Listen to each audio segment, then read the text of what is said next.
Okay. Yes. Does anyone have his contact information? Maybe we could shoot him a text or something. We sent him a message. Okay. All right, guys, we're going to play a game until he gets here. And this game is actually a game that I've played before on this, and it tends to work well. It's called What Do You Meme? Okay, I'm going to show you a picture. If you'll go, I want you to pull up your chat box. Can you do that? And then you should see the chat box is over there on the right side. Do you see where it says to : and then it shows to everyone? You don't want your message to go to everyone, okay? You want to send your message directly to me. I'm going to show you a picture and you have to caption this picture, okay? So it can be serious, it could be funny, it's whatever you choose, but I want you to send me a caption for this picture and make sure that it only goes to me. So here's the first one for you.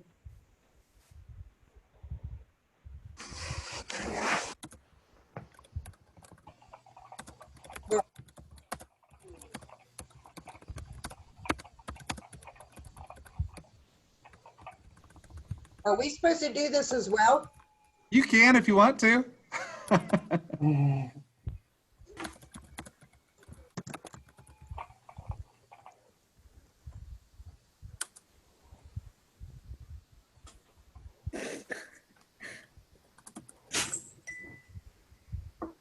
All right, I'm going to go with the first 5 that just came in. I'm going to read those out loud to you.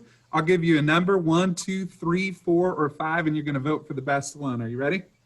All right, so here's the first one. It says, when mom says no. That's number 1. Number 2, virtual class at 10 a.m. Say what? Number 3, when you're all waiting for Michael. Number 4, I ate all the candy, Mom. Number 5, he took my chicken nugs. Actually, there's more, so I'll just keep going. Number 6 says, what were the rules again? I couldn't hear them. Next says, I can actually believe it's not butter. Next, dang, Mom. And then the last one, when the ring he gets you doesn't fit on your finger. Actually, that's quite a few, so you probably can't vote on that one, but let's capture a few more. Did somebody did somebody send a text to Michael? Awesome. Okay. He said he's on the way. All right, here's the next one.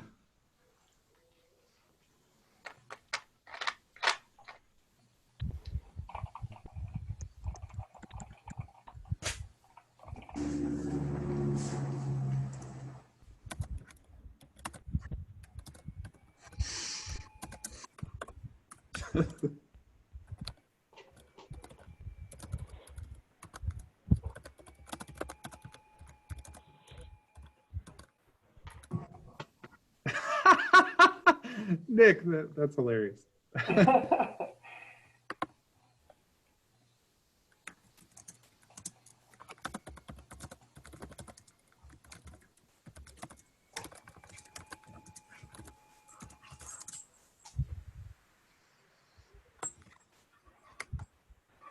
right, I'll read a few. It says, number 1, it says, when you fart, when you're your mic is muted.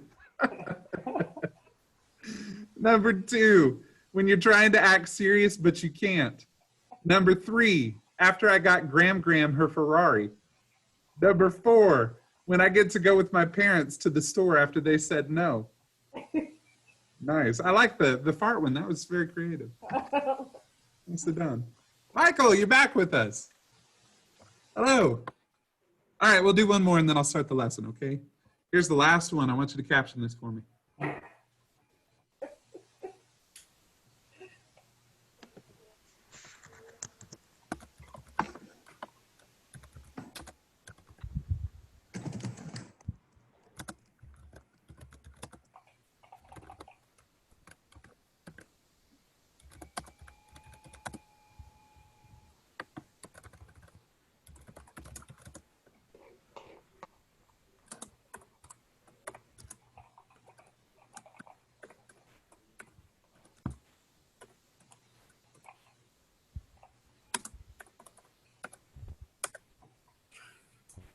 All right, first one says, when you see a spider in your room, that is for real too. I hate spiders. Number 2 says, it's my money and I need it now. Number 3, when a wasp comes your way. That's so true too. I hate it when bees do that. Or horseflies, they creep me out. Next says, when your friend drives too fast. Next, when you say the answer but your mic is muted. Next, when your dad drives past Brahms after you said you wanted ice cream. Next, Brandy's face when she lets me drive. Two more, it says, trying to bite into the double Big Mac like. And last one, when you fart but the mic is on. That's awesome. I love that running joke. That's great. All right, well, it looks like all of you are here, so we're going to go ahead and get started. I need to share my screen with you. And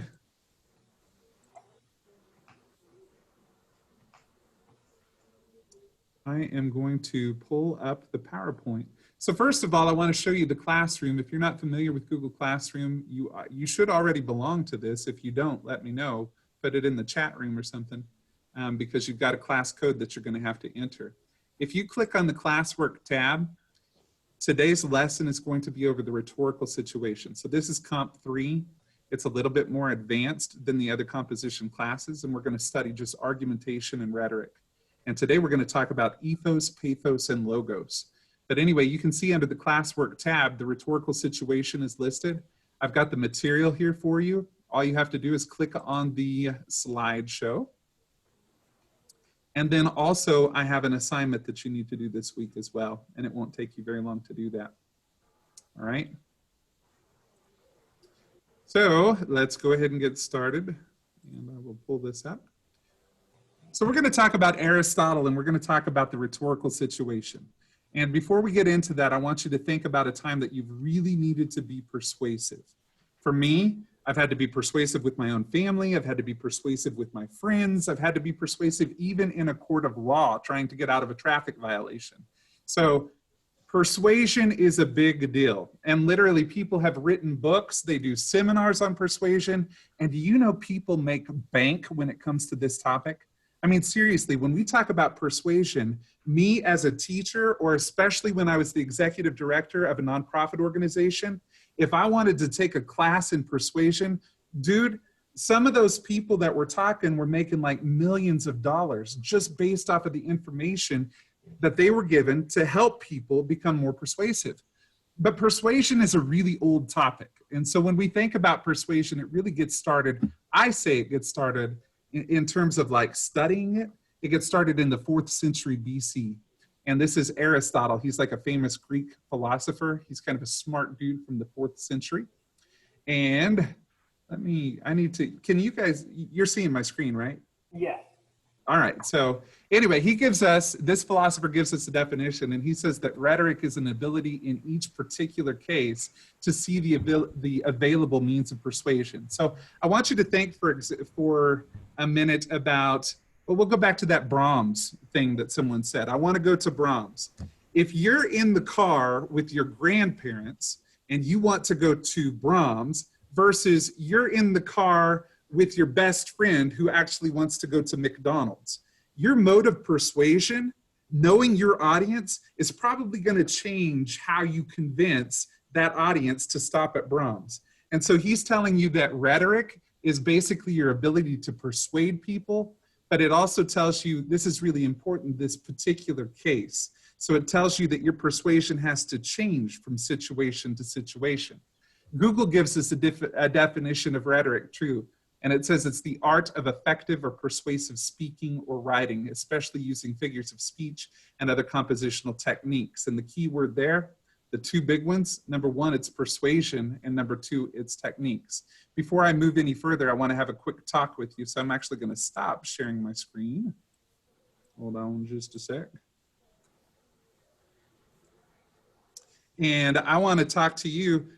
I want you just to tell me the last time that you had to get super persuasive. Talk to me about that.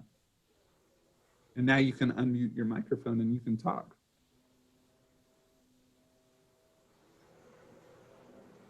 I know Hannah's been persuasive in the past. Brielle, you have been. Oh, when? Are you kidding? Bro, you're persuasive all the time. Yes, when you're trying to persuade me not to give you a tardy because you were standing out there talking. Okay, I guess you're right. That's when I've been persuasive. All right, so let's even think about like simpler things. If you can't think of a big instance where you've had to be persuasive, let's look to the smaller things. Brittany, I've got a question for you. Are you ready for it? Yeah. Okay, what's better, the sunrise or the sunset? The sunset. Why? Because it's pretty. Because the You don't think the sunset's sunrise pretty. is pretty too? She's not early I'm up. She's not. Or Yeah, have you I'm just not never, a- like you're not really awake at that time, so you've I'm never. not really awake. Okay, all right, I have another one. Brielle, let's see here, sweet or sour? Sour, Why? because it just tastes better. Okay, Brandy, hot or cold? Cold. Jake, Coke or Pepsi? Is neither an option? Yeah, what do you like instead? Dr. Pepper. Okay, in debate, we would call that a counterplan, so that's great. Dr. Pepper. Tyler, do you have a vehicle? Yes. Okay, what do you drive? Toyota Corolla. Why? That was my option. That was your only option, so basically the only reason you have that is because that was the only car that was available, or was it also because of your wallet? A little bit of both. A little bit of both, okay? So you have reasons for making that choice, right? Okay, Nick, earthquake or hurricane? Which one would you rather be in? Earthquake, Why? less destructive. Okay, Hannah, pen or pencil? Pencil. Why?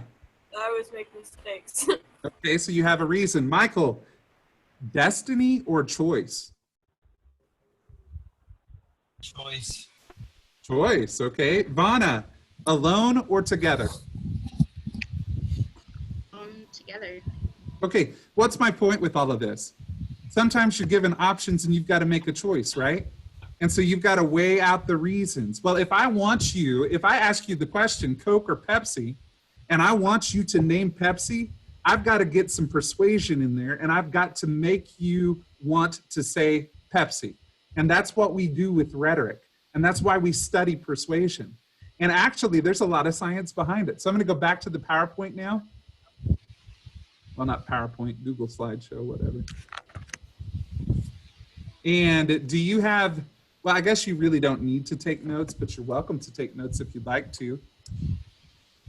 Anytime that you're trying to persuade someone or a group of people, there are really three ingredients that you have to consider. First of all, you have to consider yourself because you're the one that's going to be writing out the argument, or you're the one that's going to be speaking out the argument. So you have a writer and you have a speaker.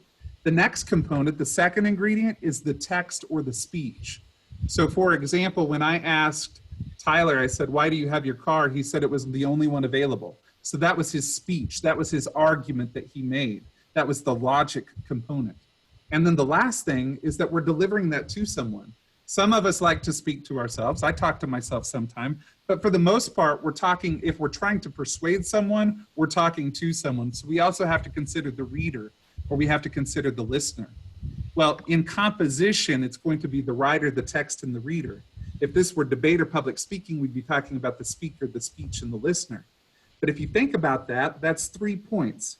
So what geometric figure would that make? Triangle. 3 points, 3 sides. Triangle. Yeah, you got a triangle, right? So Aristotle calls this triangle, I don't know if he actually used a triangle, but you'll see it quite a bit.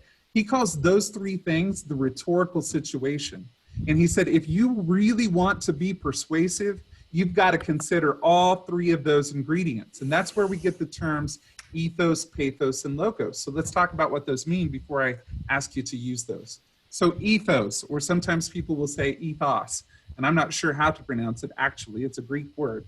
But ethos deals with the writer, or it deals with the speaker, and basically it's your credibility.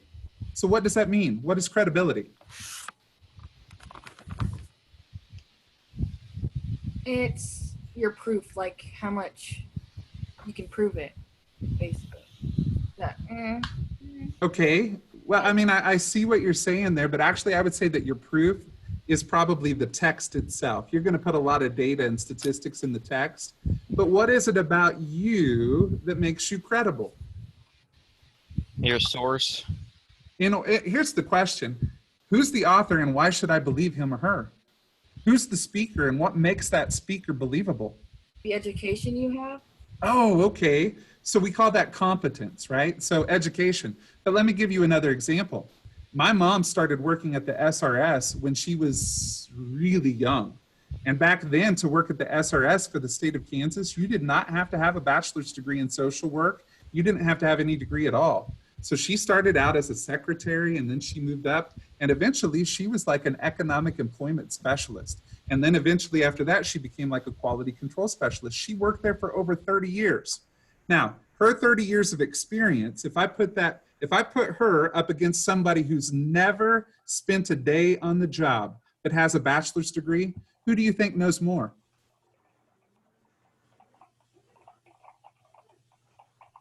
Your mother. Why? OJT. Sorry? OJT. What's OJT? On the job training. Oh, okay. On the job training. Yeah, she has a lot of experience. So when we talk about credibility, we're saying, why is this speaker believable? We could be talking about education. We could be talking about experience. So both of those things are really important to put into our writing. If I have a PhD in this subject, I'm going to put that I have a PhD in that subject. If I have years of experience, I want to write that. So ethos is the appeal to credibility. It's what makes you credible. And furthermore, sometimes, I don't know about you, but I've seen some real smart people out there, but they're not always the most trustworthy people. And I don't always feel like they've got my best interest. And so we talk about goodwill and trustworthiness and whatnot, and that also plays into the ethos as well. Two more, and then I'm going to give you a quick project with this. So next, it says the text. When we talk about the text or the speech itself, it has to be logical. So it says logos deals with the logical appeal of the argument. What does logical mean? Someone give me a good definition of logical. A reasonable explanation to something. Okay, I like that. Key word is reasonable. So just like when I was talking about credibility as a speaker, there were two subpoints to that for your notes. I told you about education and experience. And actually, I could have went a little deeper with that because there's a lot more that makes us credible. But this is really ethos, pathos, logos in a nutshell, okay? But Vana, you just said logos, and you gave me the first, well, one of the first sub-bullets, and that's your reasoning. So reasoning is your system of thinking, right? Okay, but what else do you have to have? It's more than just your reasoning. A good source. It also deals with your evidence. So the two subpoints that I like to put under logos, you have to have evidence, quotes, facts, examples to prove your point. And then the second thing is that you have to string them together in a way that makes logical sense. You have to show me the sensibility of how it's all connected. So like at Christmas time, if you've ever seen one of those popcorn strings that they wrap around a Christmas tree, logos is kind of like that. The popcorn would be your evidence, and your reasoning is what goes through each of those popcorn strings or each piece of evidence, and it ties it all together. It makes it kind of fancy. So with logos, we're talking about, does this make sense? The last one, let's talk about the audience. The audience has to feel emotionally connected to the argument. And so Aristotle calls this pathos or pathos, however you pronounce it, but basically it deals with the emotional appeal of the argument. Does the argument move the audience? So where logos is going to stick to the brain, where do you think pathos is going to stick? Heart. To the heart, right? So really, if you have an arrow with an argument, you're going to fire the first arrow at the brain, the second arrow goes to the heart. You want to appeal to someone's sensibility, but you also want to appeal to his or her emotion. And actually, the research is pretty clear. Out of all three of those things, what do you think the strongest component is? Emotion. Yeah, it's the emotion. Why do you think, I mean, think about like World War II, when you have you basically have the government saying that all people who are Jewish are bad and they should be extinguished from the planet. Now, is there any logos behind that? No. No, there's no logic, there's no sensibility, there's no evidence, there's no way you can prove something like that. But did it have ethos? Yes. How so? They needed someone to be mad at, so they blamed the Jews. I'm not talking about pathos, I said ethos. So where's the credibility coming from? Who's the speaker? Who's the writer in that situation? The government. Yeah, the German government, the Nazi government at that time, right? So people see government and they think, oh, that's credible. Okay, and then they're also doing a lot of emotional appeal, and that's actually what we call propaganda. So propaganda is anything with ethos and pathos. You've got high levels of that, but the logos isn't there. So it's propaganda. All right, so ethos, pathos, logos. Everybody, I want you to tell me which one of those stands for the speaker or the writer's credibility. You're going to say ethos, pathos, and logos, or logos in 3, 2, 1. Ethos. Ethos. I need everybody to participate in this, okay? I'm going to try that again. So credibility, ethos, pathos, logos. 3, 2, 1. Ethos. It's ethos, okay? What about the emotional appeal in 3, 2, 1? Logos. Logos. Emotional appeal. So this goes to the heart. 3, 2, 1. Pathos. It's pathos. Very good. Okay. And then the last one, the logical appeal, the evidence and the reasoning in 3, 2, 1. Logos. Logos. Logos. Very good. All right. Let's take a look at an example here. These, I've got 2 examples for you. I want you to think of these as letters to the editor, okay? And here's the first one. I need you to identify the ethos, the pathos, and the logos in this writing. Move this for just a second. Okay, so I'll read it first. It says, regarding CF18 replacement in jeopardy, and you can stop me at any time. In fact, I encourage you to stop me at any time and say, I think that's ethos, I think that's pathos, I think this is logos. Here it goes. I was surprised to read that Canada's fighter replacement program has hit another hurdle. Apparently, the new F-35s will not be able to communicate or share information with the older CF-18 fighter jets. As a retired pilot, I can tell you that this is not a significant problem. In Ethos. fact, the Americans, did someone want to stop me? Oh, no, I just said ethos. Okay, yeah, I want to hear that. So who said that? Was it? It was me. Okay, Brielle, tell me about the ethos. What have you heard? He said, basically, hold on, let me find it. As a retired pilot, so he has experience. Okay, as a retired pilot, very good. So there's also something else that's kind of ethos that we kind of missed, that was before that. And we'll get back to it here in a second, but anybody feel free to stop me. I want to hear you. Okay, it says, I can tell you that this is not a significant problem. In fact, the Americans are already working with Lockheed Martin to come up with a solution. With the new technology, there is always a process of adaptation and implementation. The suggestion that new jets will have communications issues is likely just a fabrication made up by Boeing, the airplane manufacturer who did not get the contract. Colonel J. Fitzroy. All right, so let's talk about ethos. What are all the appeals to credibility here? Why should we believe this author? And I want to hear from all of you, so chime in. I don't think there's much ethos to it. I think that as a retired pilot, because he's saying apparently, like he was surprised apparently, like he doesn't really know. Okay. Yeah, you know what? I'm so glad that you said I was surprised. So does he disagree with something that was in the newspaper? I guess it's a he. I'm not sure what the J stands for. So does he or she disagree with something that was run in the paper? No, I think he's just going with it. I think he's just stating it. Well, it's an editorial and it says regarding, and then it gives you this title, CF-18 replacement in jeopardy. So to give you some context for this, actually, he is responding to an article that's in a newspaper, okay? And I like that you said, I was surprised to read that Canada's fighter replacement program has hit another hurdle. By saying I was surprised, instead of saying and excuse me for saying this, but I was pissed off. What's the difference? That's pathos. Well, yeah, but in terms of ethos, what am I showing you about my character? He was Am I hot-headed or am I cool and calm? hot-headed. Cool and calm. Okay. Is there other evidence that I'm cool and calm and somewhat reasonable? No. Oh no. He doesn't come out and say that yeah. anyone's a liar. Later, he says the suggestion that the new jets will have communications issues is what? Likely a fabrication. Oh, so he chose his words strategically, likely a fabrication. He's not being offensive, but I No. mean, isn't that kind of the same thing as saying someone lied? Kind of.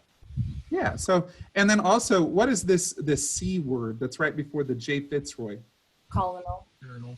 Colonel. Okay, so what does that tell you about your speaker or your, I'm sorry, your writer here? He's in the army or Experienced. whatever. Okay, so he has experience as a retired pilot. He also has a position probably in the United States Armed Services, right? And then also we can tell that this author is calm, cool, collected, well-reasoned, not hot-headed. All of that deals with ethos. All of that makes me want to believe what this author is putting down on the paper. Next, let's look to the logos. What do you see in terms of evidence and reasoning? Not much. He doesn't. You're right, there's not much, but there are two sentences in particular that are more factual. With new technology, that sentence. Let's see, Brittany, what'd you say?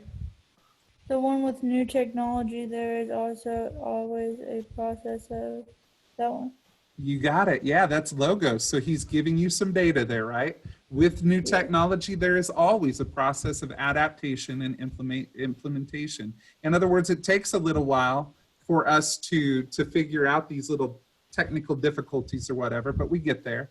And look at the sentence right before that. It says, in fact, the Americans are Already working on with Lockheed Martin to come up with a solution. Both of those are logos. That's good information, right? To tell you that this is not going to be the problem that Boeing wants it to make it out to be. The last thing is pathos. Are there any emotional appeals there?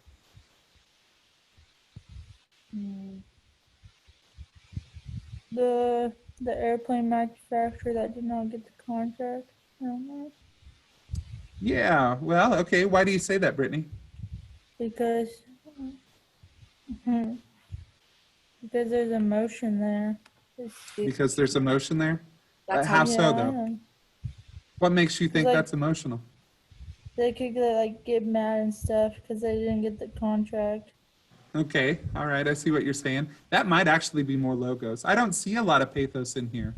Why don't I see a lot of pathos? Because I think this particular person is really trying to portray himself as reasonable or herself as reasonable. Let's look at the last example before you start a little group project. This one is called Vandals and Goths.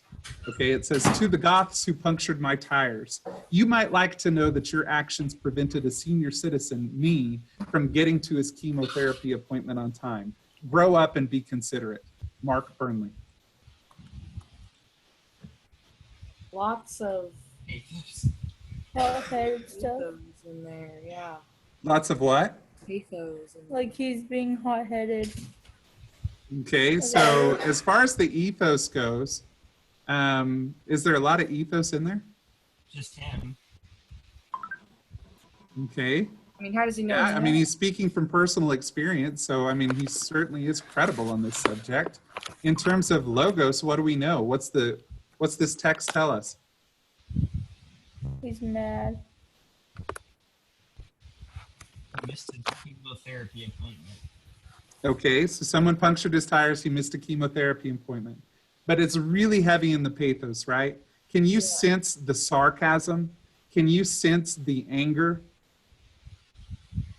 Why? How can you sense that? High use of pathos. What's that? Very high use of pathos. Yes, Michael, but where do you see that? Specifically, do you see any verbal irony, any sarcasm perhaps?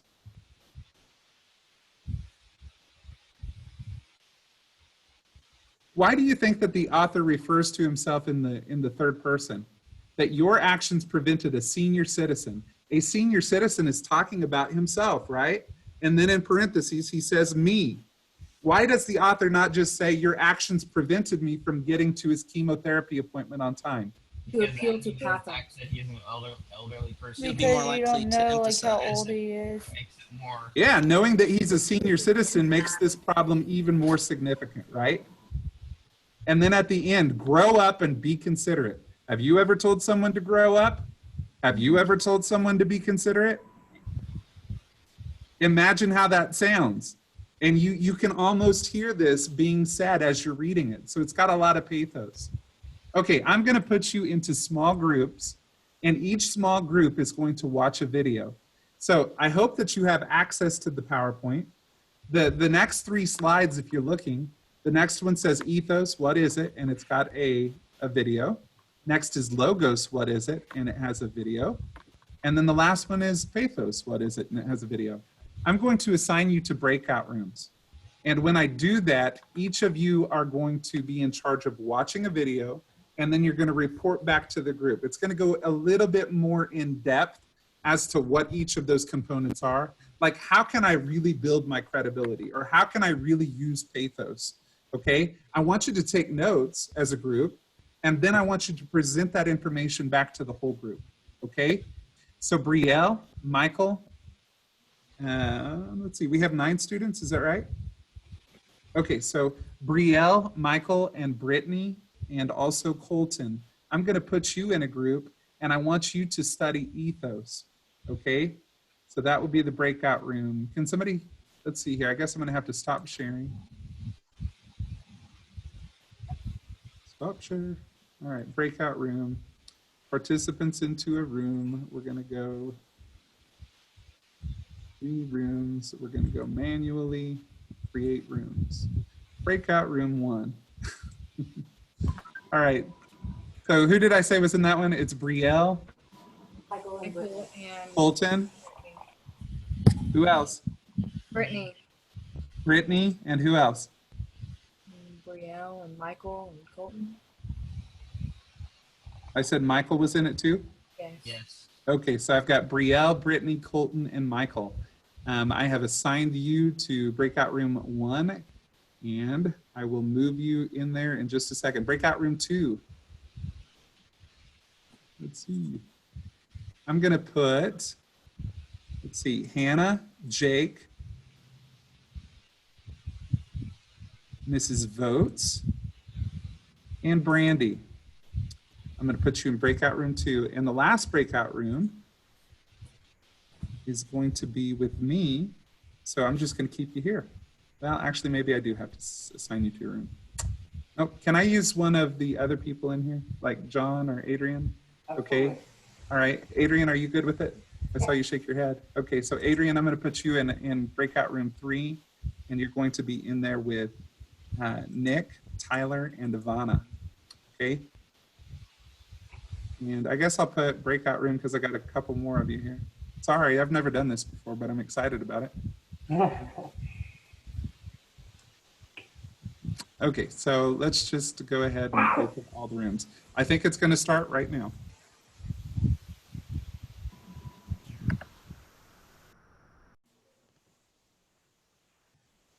All right, Dan, can I put you in a group as well? Sure. Yeah, I can go in room 2 or room 1. Okay. 2. And John, I'll put you in room 1. Is that okay? Sounds good. Awesome.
All right, we made it back. We're the first ones back. Hey. Oh, you're muted. There we go. Sorry. Am I in the main room or breakout too? This is the main room. We Awesome. Okay. We finished, Did and you so have we a came minute back. just to discuss? Did you talk about what you wanted to share with the whole group? Yes, we discussed. Awesome. Okay. Well, they've now finished their videos. They're talking, and then they're going to join us back in here. Okay, sounds good.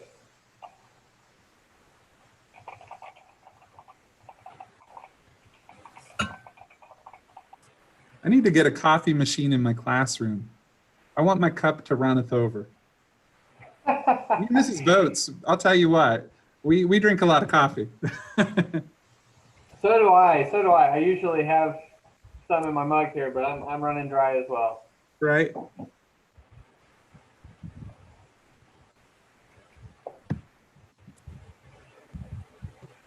My son was kind enough to bring me a Pepsi this morning.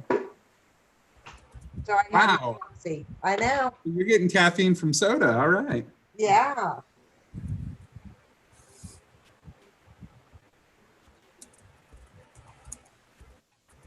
I've tried to live a healthier lifestyle. Like in mid-April, I think it was actually on April 15th, I started that Noom program. I don't know if you've heard of it, but I've been trying to be healthier, and I think I've actually lost like a good chunk of weight now. So I'm excited. What is that? I've seen it, but I didn't know if it was an exercise program or what it was. Well, no, it's not really exercise. It's just kind of a program. It's a weight loss program, but it's also for people with diabetes or diabetes. Really?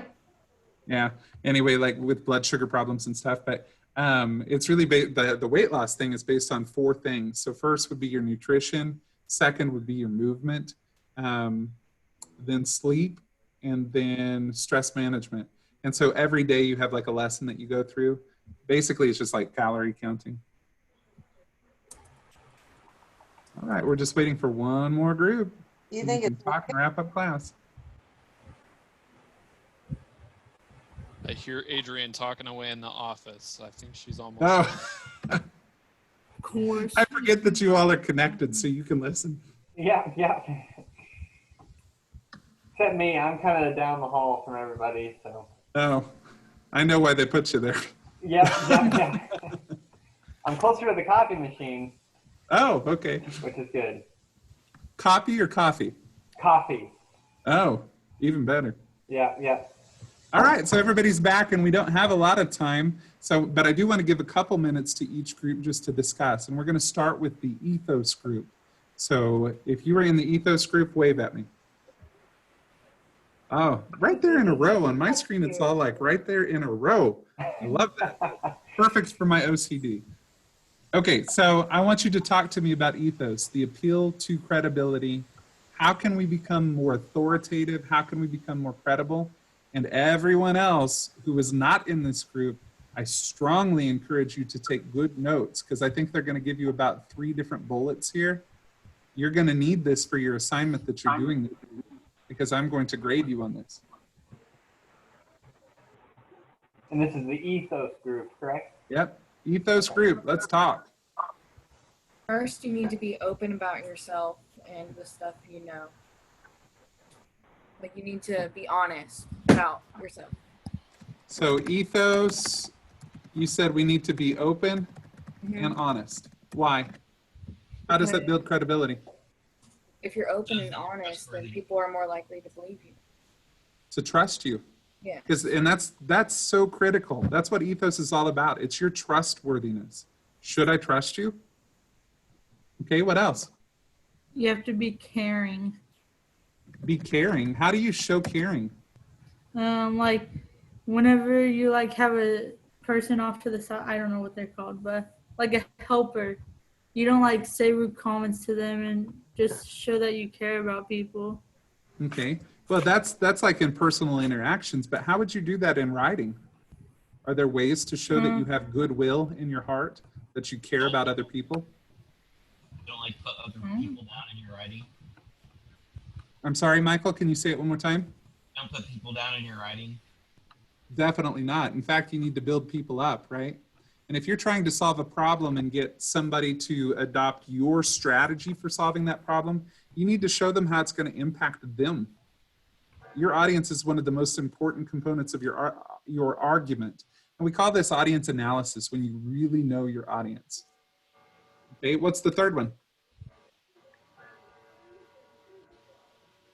Be open. Hang on. I've got be open, be caring. Speak about what you know. That's huge. If you want to look credible and authoritative, you need to speak about what you know. Don't address a topic that you're not familiar with. People will sense that and they will stop listening. All right, let's move to the logos group. Okay. And by the way, I'm putting these 3 bullets in the chat too. So ethos was be open and honest or be trustworthy. Number 2 was be caring, have goodwill. And number 3 was talk about what you know, your education, your experience. We call that competency. All right. Whoops, I didn't put that to everybody. Sorry about that. Jake, I just sent that just directly to you. That's weird. Okay, logos people, talk to us, please. Need to build a sound argument. Build a sound argument, okay? Very good, Hannah. What's that mean, build a sound argument? Something that people already know and understand to be true. And if they don't know about it, that's why in writing, raise your hand if you've ever heard your teacher, your English teacher say, you've got to build their background knowledge, or you have to attach your argument to what your audience already knows. Have you heard that before? Hope so. Okay. What else? You have to have good evidence. Have good evidence, good. And the third part? Jake? Make reasonable connections.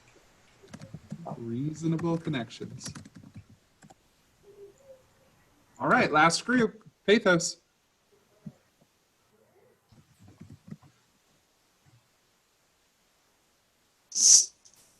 Use stories. Use stories. That is so powerful. We use stories because as human beings, we've been telling stories for a long time, and our brains are hardwired. We just understand plots. If I say, how was your day? You're going to go through chronological order, and you're going to tell me the plot of your day. We understand plots, and we connect to stories. So that's good. Use stories. What else? You got to use vivid language. You can't just use boring. You can't talk boring about things. You have to give details and emotion. Yeah, that's why if you, well, I think, I can't remember where I saw this. It was like an abortion sign, and it was, I think it was near St. Paul. But if you ever see like signs either for abortion or against abortion, a lot of times they're going to use like visuals, like actual pictures. Persuasion in general, they're going to feed you with pictures. Now, when you're writing, you have to write those words, but you're doing the same thing. You're writing so that I can see it in my mind. Use imagery. Last one. You have to appeal to your audience more than you're appealing to yourself. And it's more about heart over head. Yeah, target the heart. Perfect. Okay, it's basically time right now, and I've still got to show you the assignment. So can I just tell you what you're going to do real quick? Yep. Let's see. I'm going to go back and share my screen, I think. Am I sharing my screen right now? No. How do I do that? Let's see. Here we go. I got it. Perfect. Perfect. Okay, now can you see my screen? Yeah. Yeah. Perfect. Okay, here's what you're going to do. Developing writing skills, rhetorical situation. If you go to the classroom, you will see under the classwork tab, rhetorical situation, here's your materials. This is the PowerPoint that you just went through, slideshow, whatever. Okay, and here's your assignment, developing writing skills, rhetorical situation. Click on that and open it.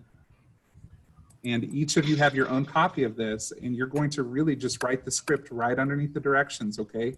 It says, write a script for a 1-minute advertisement that persuades an audience to purchase something. Now, I could have given you what to persuade me to buy, but I stayed away from that on purpose because I want you to speak about what you know. So find something you can be persuasive about. Persuade me to buy this item. Your script has to include at least 3 different appeals: ethos, logos, and pathos. That's what I'm looking for. That's what I'm grading. Remember that ethos is your appeal to credibility, logos is the appeal to logic, and pathos is the appeal to emotion. And then you're going to submit that via Classroom. Do you have any questions about this?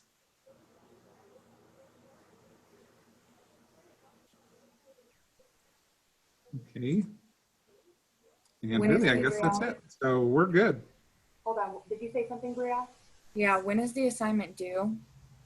You've got until 11:59 p.m. on Sunday, Okay. but I need you to get it turned in before the next class period. So Okay. Sunday is the last day to get this completed. Next week, I'm going to teach you, we're going to get a little bit more into the logo side, and we're going to start talking about argumentation, like claim, warrant, data, impact. But you're also going to go, and I've got Flipgrids. You're going to set up a Flipgrid account, and you're actually going to use your script, and you're going to read that to a Flipgrid account. So you're going to create the video that goes with it. Okay. You have any questions? All right. Well, guys, I love you, and I hope that you have a fantastic day, and I will see you very soon. If you have any questions, you just shoot me an email, and I will try to respond to it as soon as possible.